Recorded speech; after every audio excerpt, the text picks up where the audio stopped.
여러분 안녕하십니까? 2019년 2월 9일 토요일 실리콘밸리 저녁 뉴스입니다. 비록 오늘도 비가 내렸고 내일 일요일에도 비가 예보돼 있습니다. 다음 주에도 비가 오락가락하고 흐린 날씨 이어지겠습니다. 기온은 30도 후반에서 40도대이고 바람이 불어 체감온도는 이보다 더 낮을 것으로 예상됩니다. 감기 걸리지 않게 건강관리 잘 하시기 바랍니다. 첫 소식입니다. 사흘 동안의 평양 방문을 마치고 서울로 돌아온 스티븐 비건 대북정책 특별대표는 귀환 이튿날 첫 공식 일정으로 강경화 외교부 장관을 예방했는데요. 비건 대표는 평양 실무 협상이 생산적이었다고 전했습니다. 다음 단계로의 진입을 기대한다면서도 협상의 어려움도 토로하기도 했습니다. 자세한 방북 성과는 이도훈 한반도 평화교섭본부장과의 면담 자리에서 공유했는데 한미 양측은 그동안 함께 조율해온 비핵화 평화체제 구축 전략을 토대로 앞으로 대응 방안을 논의하고 북측과의 추가 실무 협상에서도 긴밀히 협의해 나가기로 했습니다. 비건 대표는 이어 청와대에서 정의용 국가안보실장과 만나 협상 결과를 비롯해 베트남 하노이에서 열리게 된 2차 북미 정상회담 준비 상황 등을 설명했습니다. 이와 함께 가나스키 겐지 일본 외무성 아시아 대양주 국장이 동참하는 한미일 북핵 대표 오찬 회동도 이루어졌습니다. 오후에는 나경원 자유한국당 원내대표를 포함해 여야 의원들과 간담회를 갖기도 했습니다. 시애틀에 눈폭풍 마야가 불어닥치면서 항공기가 결항되고 정전이 되면서 동사자가 발생하는 등 피해가 잇따르자 제이 인슬리 워싱턴주 주지사가 비상사태를 선포했다고 AP통신이 오늘 보도했습니다. 인슬리 지사는 기상예보관들은 이번 눈폭풍이 여러 해 동안 봐오던 것과 다르다고 경고한다고 말했습니다. 시애틀 등 워싱턴주 주요 도시에는 1990년 이후 근 30년 만에 가장 많은 적설량을 기록할 것으로 예보됐습니다. 시애틀에는 오늘 오전 현재 5만여 가구가 정전 상태라고 현지 전력 공급사인 퍼지사운드 에너지가 전했습니다. 항공 정보 사이트 플라이트 어웨어에는 오전 9시까지 시애틀 다코마 국제공항에서 항공기 180편이 결항했다고 나왔습니다. 시애틀 경전철역에서는 50대 주민이 눈폭풍에 노출돼 있다가 동사하는 사건도 있었습니다. 시애틀에는 오전까지 20cm 안팎의 눈이 쌓였습니다. 현지 기상청은 30cm 넘게 폭설이 내릴 수 있다고 경고했습니다. 캘리포니아 주에서도 피해가 잇따르고 있습니다. 시에라 네바다 산맥에 있는 킹스 캐니언 국립공원 내 몬테시토 세퀘이아 로지에서는 눈폭풍에 산장 진출입로가 파묻혀 다리 묶인 관광객 120여 명이 헬기와 스노모빌 등을 동원한 구조작전 끝에 가까스로 탈출했습니다. 요세미티 국립공원에도 눈폭풍에 나무 수십 그루가 쓰러지면서 산길을 가로막고 일부 산장이 부서졌습니다. 요세미티 하프돔 주변의 산장과 식당 등에서 종사하는 직원 160여 명이 긴급 대피했습니다. 눈폭풍 마야는 중서부 대평원 지대를 지나 다음 주말 동부까지 영향을 미칠 것으로 예보됐습니다. 스노보더 여제인 클로이 킴이 또 한 번 세계 정상에 올랐습니다. 클로이 킴은 어제 유타주 파크시티 마운틴 리조트에서 열린 국제 스키 연맹 스노보드 세계 선수권 대회 여자 하프파이브 부문에서 1위에 올랐습니다. 지난해 2월 13일 평창 동계올림픽에서 미국 스노보더 대표로 출전해 최연소 금메달을 목에 건 지 꼭 1년 만입니다. 이로써 클로이 킴은 2016년 3연속 X게임 최연소 우승, 2017년 US 그랑프리 우승, 지난해 평창 금메달에 이어 4년간 4개 메이저 대회 타이틀을 모두 거머쥐었습니다. 롱비치에서 태어나 라팔마에서 자란 클로이 킴은 4살 때부터 아버지 김종진 씨를 따라 스노보드를 시작했습니다. 불과 2년 만인 6살 때 스노보드 연합회 내셔널 챔피언십에 첫 출전해 동메달 3개를 따내며 스노보드 신동으로 불렸습니다. 클로이 킴은 지난해 명문 프린스턴 대학에 합격했습니다. 지난달에는 LA 스포츠 의회에서 선정하는 2018년을 빛낸 미국의 스포츠 우먼에 뽑혔습니다. 지난주 30명이 넘는 확진 환자가 발생하면서 워싱턴주가 비상사태를 선포한 데 이어 남부 텍사스 지역에도 홍역 확진 환자가 확인됐습니다. 대부분 5세 이하 어린아이들로 홍역 완전 퇴치국을 자부해온 미국의 자존심도 무너졌습니다. 영국과 프랑스도 1년 새 홍역 환자가 4배 이상 급등했고 필리핀 마닐라에선 올해 들어 1,500명이 홍역으로 병원을 찾아 이 가운데 55명이 숨졌습니다. 전염병의 공포는 비단 홍역뿐만이 아닙니다. 일본에서는 독감이 맹위를 떨치면서 한 교도소에서만 300명이 집단 감염되는 등 일주일간 200만 명이 넘는 환자가 발생했습니다. 인도에서는 돼지 독감으로 불리는 신종 플루가 급속도로 확산하면서 올해 들어서만 160여 명이 숨졌고 인도네시아에서는 열대성 질환인 댕기열 환자가 2만 명이 육박하는 등 지구촌 곳곳이 다양한 전염병과 사투를 벌이고 있습니다. 백인 우월주의를 외치며 경찰을 사칭해온 30대 한인 남성이 어제 헐리우드 인근에서 체포됐습니다. LA 셰리프국에 따르면 데니얼 손 씨는 어제 오전 12시 10분쯤 노스 라브레아 애비뉴 1200블럭 주차금지 구역에 주차된 자동차 안에서 잠을 자다가 붙잡혔습니다. LA 경찰국 로고와 패치가 부착된 셔츠를 입고 있었던 손 씨는 셰리프국에 습관적으로 경찰을 사칭해 왔다고 시인한 것으로 드러났습니다. 또 셰리프국은 지난달 31일 웨스트 할리우드의 한 피트니스 센터 앞에서 벌어진 흑인 생명도 소중하다라는 시위 현장에서 본인을 경찰이라고 속이며 화이트 파워라고 외쳤던 아시안 남성이 손 씨였다는 사실도 밝혀냈습니다. 당시도 손 씨는 LAPD 셔츠를 입고 있었으며 백인 우월자들이 취하는 손동작을 취하기도 해 조롱당했다는 시위자들이 LAPD에 항의하기도 했습니다.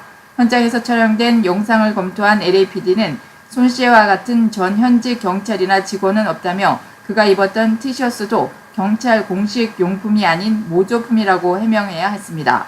손 씨는 $2,500의 보석금이 정해진 상태로 현재 웨스트 할리우드 셰리프국에 수감돼 있고 셰리프국은 경찰을 사칭한 손 씨에 의한 또 다른 피해자가 있는지 수사 중입니다. 인도에서 독성 물질로 만든 밀주를 마시고 58명이 숨졌다고 인도 당국이 밝혔습니다. 경찰에 따르면 최근 인도 수도 뉴델리에서 동쪽으로 306km쯤 떨어진 우타르 프라데시주에서 축제 기간 밀주를 마신 마을 주민 44명이 숨졌습니다. 비슷한 시기 인근 우타라칸드 주에서도 같은 이유로 14명이 사망했습니다. 이들 외에 20명이 넘는 주민들은 음주 뒤 복통을 호소해 치료를 받고 있습니다. 경찰은 이들이 마신 술에 유독성 메탄올이 함유된 것으로 조사됐다고 밝혔습니다. 메탄올은 세척제 등에 사용되는 유독성 물질입니다. 경찰은 이 사건과 관련해 밀주업자 8명을 체포했다고 전했습니다. 어릴 때 이민 온 한국 국적 남성이 18세 이후 시민권을 취득한 뒤 한국을 방문했다가 병역 미필로 출국이 금지됐습니다. 한국 정부에 국적 상실 신고를 하지 않으면 자국민 병역 의무 대상자이기 때문입니다. 특히 국적 상실 신고 없이 한국을 방문하면 병역 기피자로 분류돼 출국이 금지될 수 있습니다. 한국 경찰에 따르면 한국 이름이 이동현인 이 남성은 병역 기피 대상자입니다. 이 씨가 비록 시민권을 취득했다 하더라도 18세 때 한국 국적자였기 때문입니다. 경찰이 이 씨에게 군복무 현장에 나타나지 않았다고 설명한 것으로 볼 때 병무청은 신체검사 통지서 등도 발송했던 것으로 보입니다. 현재 이 씨는 구금은 풀렸지만 국적 상실 신고 절차가 완료되는 3월 2일까지 출국 금지됐습니다. 그는 자신이 9세 때인 1988년 미국으로 이민 왔다고 강조하며 억울함을 호소했습니다. 그는 2004년부터 2012년까지 8년간 미 육군으로 복무하면서 시민권을 취득했습니다. 이동현 씨는 주한 미국 대사관을 찾아가 도움도 요청했지만 이 씨에게 돌아온 답은 한국 법이라 미국 정부도 어쩔 수 없다였습니다. 한국 법무부와 병무청은 국적법과 병역법을 준수해야 한다고 강조했습니다. 우선 한국 국적 남성은 18세가 지나면 병역 의무 대상자입니다. 성인이 된 후 해외로 출국하면 병무청에 국외 여행 허가서를 신청해야 합니다. 국외 여행 허가서를 받으면 만 37세까지 병역 의무를 연기하고 38세가 되는 해 병역 면제가 가능합니다. 또한 18세 이후 시민권을 취득하면 가까운 재외 공간에 국적 상실 신고를 해야 합니다. 국적 상실 신고를 하면 병역 의무가 사라집니다. LA 총영사관 측은 군 미필자인 한국 국적 남성이 18세 이후 해외에서 시민권을 취득한 사실을 신고하지 않으면 한국 정부는 병역 의무 대상자 및 병역 기피자로 취급한다고 설명했습니다. 한편 한국 국적 미성년자가 부모를 따라 시민권을 취득하면 6개월 안에 한국 국적 유지 또는 국적 상실 신고를 하면 됩니다. 한인 2명이 탑승한 경비행기가 남가주에서 라스베가스로 향하던 도중 리버사이드 카운티의 산악 지역에 추락해 탑승자 2명이 모두 사망하는 참사가 발생했습니다. 리버사이드 카운티 셰리프국에 따르면 설날이던 지난 5일 오후 8시 53분쯤 경비행기 실종 및 추락 신고를 받고 출동한 경관들이 모롱고 밸리 지역의 산등성이에 세스나 경비행기 한 대가 추락한 사실을 확인했습니다. 조사 결과 추락한 경비행기는 세스나 172P 스카이호크 기종으로 이날 오후 5시 30분쯤 엘몬테에 위치한 샌 게브리얼 밸리 공항을 이륙해 노스 라스베가스 공항으로 향하던 중 이륙 후 약 45분 만인 오후 6시 15분쯤 팜스프링스 공항에서 북서쪽으로 약 12마일 떨어진 62번 도로 인근 산악 지역에 추락했습니다. 이와 관련해 팜스프링스의 TV는 이 경비행기에 남성 조종사와 여성 탑승객 등 2명이 타고 있었으며 추락 사고의 충격으로 2명 모두 사망한 것으로 나타났다고 7일 보도했습니다. 현재 리버사이드 카운티 셰리프국과 검시국은 사망자들의 신원을 공개하지 않고 있으나 관계자들에 따르면 경비행기 조종사는 한국 국적의 남성 주 모 씨이며 또 다른 탑승자는 캐나다 국적의 20대 한인 여성인 것으로 나타났습니다. 한국에서 온 조종사 주 씨는 최근 코로나 소재 플라잉 아카데미 항공학교를 졸업하고 올해 1월 항공면허를 첫 취득한 뒤 이번에 단독 비행에 나섰다가 변을 당한 것으로 알려졌습니다. 기상당국에 따르면 지난 5일 추락 사고 발생 당시 이 지역에는 시속 50마일의 강풍이 불고 있었던 것으로 나타났으나 이 같은 기상 상황이 추락 사고의 원인이었는지는 아직 확인되지 않고 있습니다. 사고가 발생하자 리버사이드 카운티 셰리프국은 구조 헬기와 산악 구조대를 동원해 추락 현장 접근에 나섰으며 산세가 워낙 험하고 기상 조건이 좋지 않아 수색에 어려움을 겪은 것으로 알려졌습니다. 이번에 추락한 세스나 172P 스카이호크는 4인승 싱글 엔진 경비행기로 가장 널리 보급된 기종이라고 전문가들은 설명했습니다.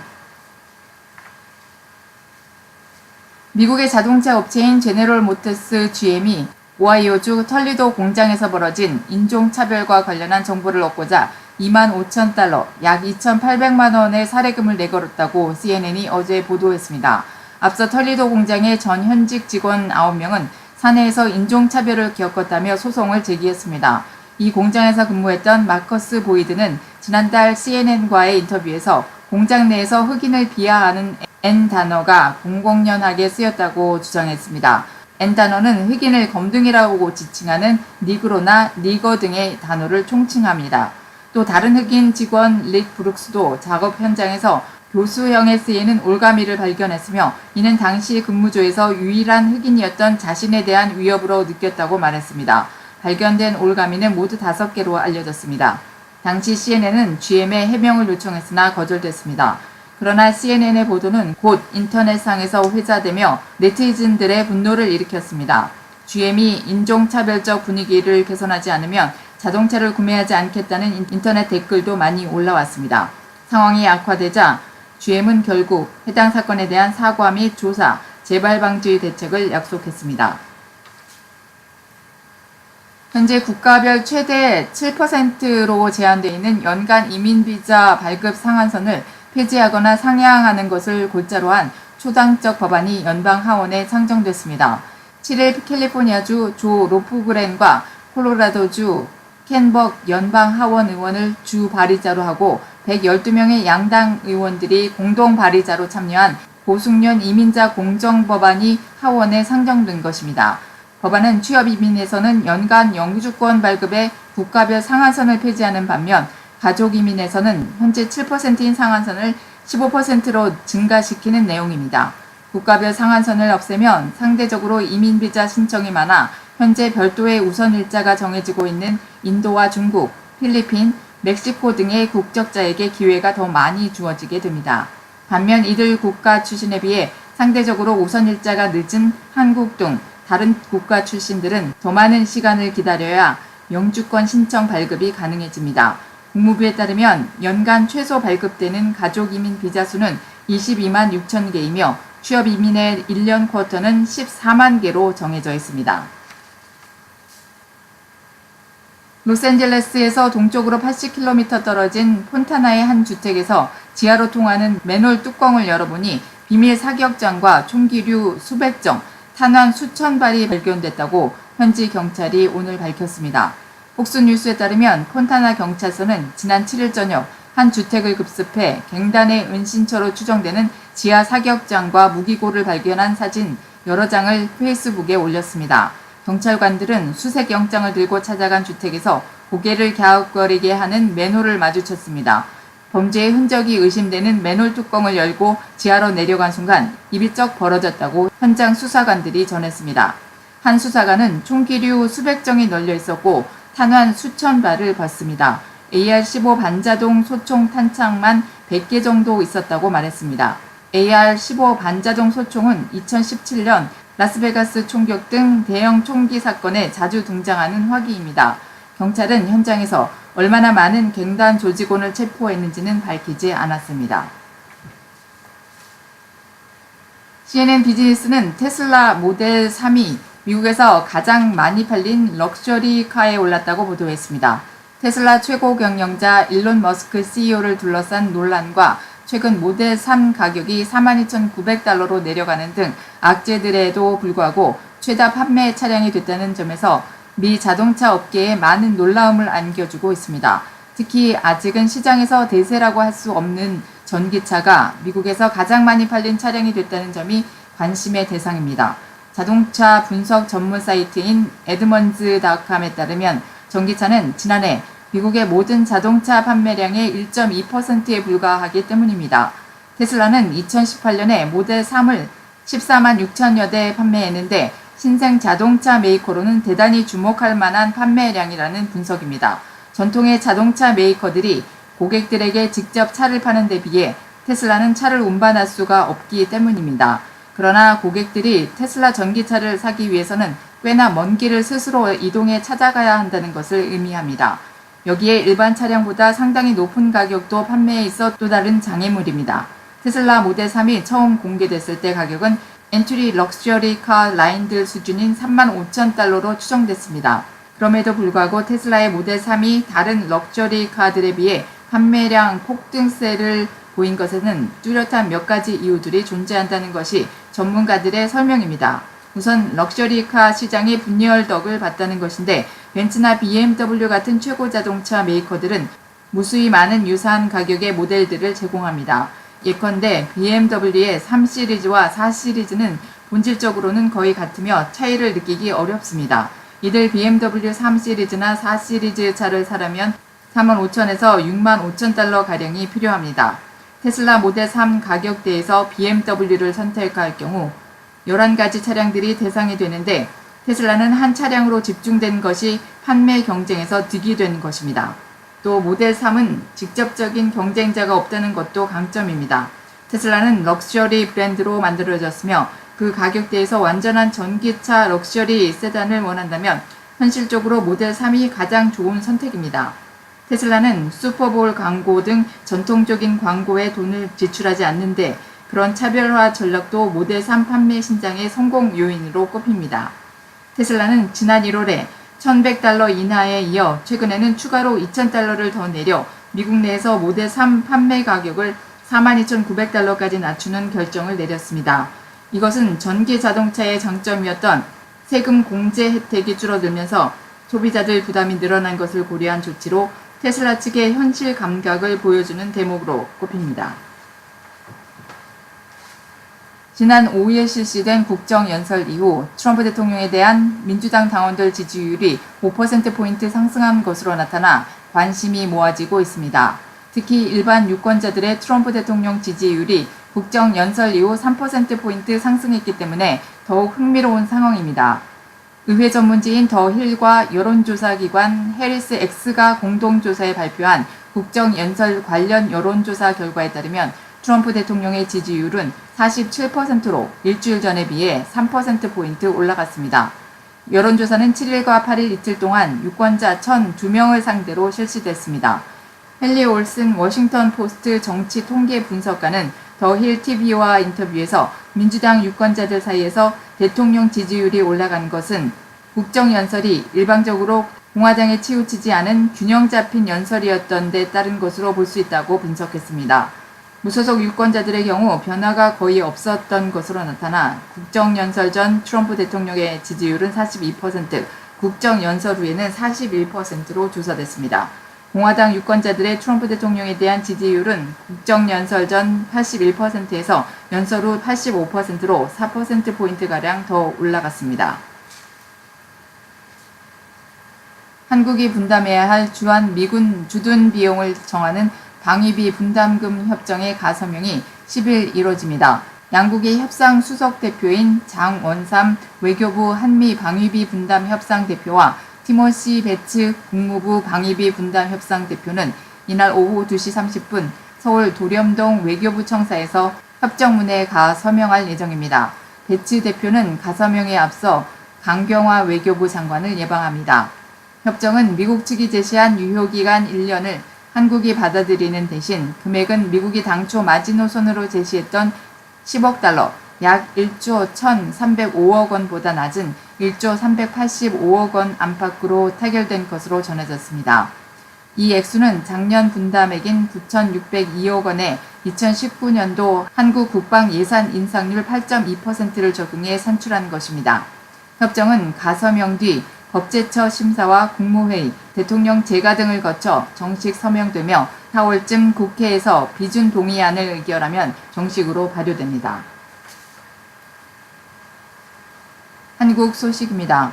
지난달 서울과 경기도에서 판매된 생활 필수품 10개 가운데 6개의 꼴로 가격이 한 달 전보다 내린 것으로 조사됐습니다. 계란과 두부 가격이 각각 8% 이상 떨어지며 하락세를 주도했습니다. 한국소비자단체협의회가 지난달 17일에서 18일 서울시와 경기도 대형 유통 매장과 슈퍼마켓에서 생활 필수품 및 가공식품 39개 품목의 가격을 조사한 결과 이같이 나타났다고 10일 밝혔습니다. 39개 품목 가운데 24개는 가격이 내렸고 14개는 올랐습니다. 1개에는 가격 변동이 없었습니다. 하락 품목을 보면 계란의 평균 가격이 지난해 12월 4,722원에서 올해 1월에는 4,324원으로 8.4% 내렸습니다. 두부 평균 가격도 이 기간 3,021원에서 2,771원으로 8.3% 하락했습니다. 계란과 두부에 이어 간장, 분유, 고추장, 밀가루, 두루마리 화장지, 식용유, 햄, 기저귀 순으로 많이 떨어졌습니다. 세탁세제와 생리대 그리고 우유는 6에서 7% 가격이 올라 상승폭이 가장 큰 편에 속했습니다. 세탁세제는 지난해 12월 평균 8,841원에서 지난달 8,946원으로 7.4% 뛰었습니다.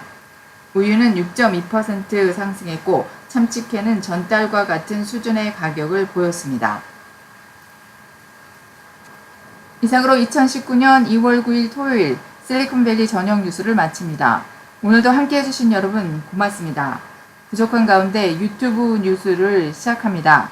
여러분의 격려와 도움이 필요합니다. 좋아요 버튼도 눌러주시고 구독, 서브스크라이브 버튼 눌러주시고 그 옆에 있는 종 그림도 클릭하시면 제가 뉴스 올리는 즉시 알림을 받아보시고 뉴스를 들으시면 되겠습니다. 여러분의 힘으로 좀 더 발전된 실리콘밸리의 로컬 뉴스 방송이 될 수 있도록 힘을 실어주시면 고맙겠습니다. 편안한 주말 되시고 월요일에 다시 찾아뵙겠습니다. 여러분이 힘입니다.